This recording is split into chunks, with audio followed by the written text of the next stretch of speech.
the US exposure to kind of trade is small.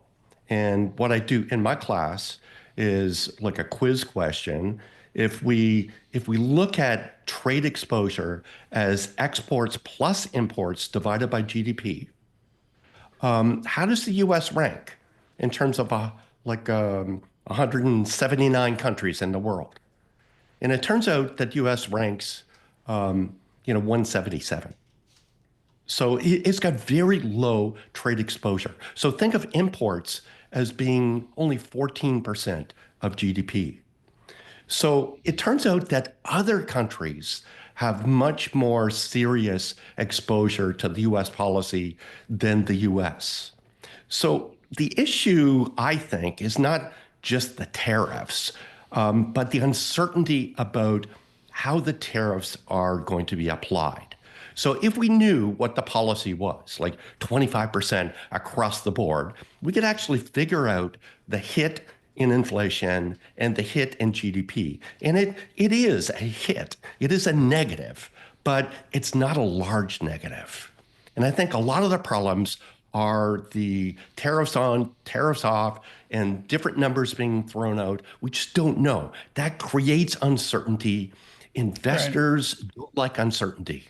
Cam, you've lived in the heart of the collapse of the American textile industry. I mean, in the Carolinas, maybe I'd also put it in the furniture industry as well.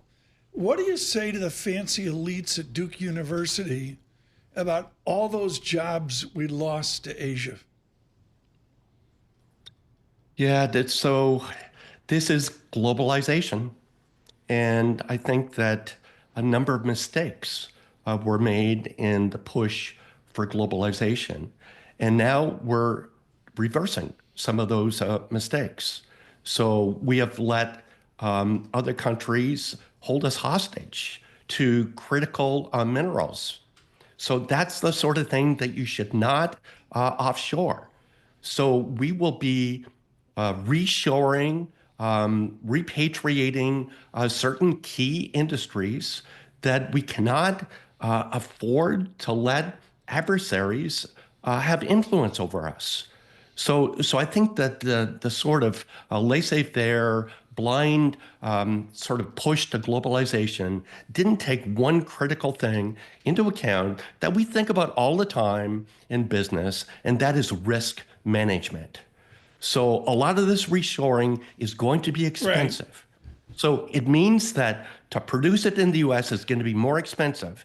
And what that will do in the medium term is be pressure on inflation, but that extra expense is an insurance premium that we should be willing to pay to have these things produced within the US. What does Mark Carney need to do for your Canada, Professor Harvey?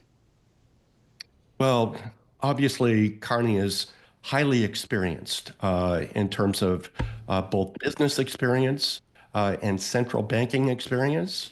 My country, Canada, has effectively been in a recession for the last 3 years. And I say that not because of the headline GDP numbers, but if you calculate, and this is what people should do, calculate GDP on a per capita basis. And given the growth in population in Canada, we've had negative GDP growth. So we need somebody to come in and change the course because nobody wants to be in recession for years.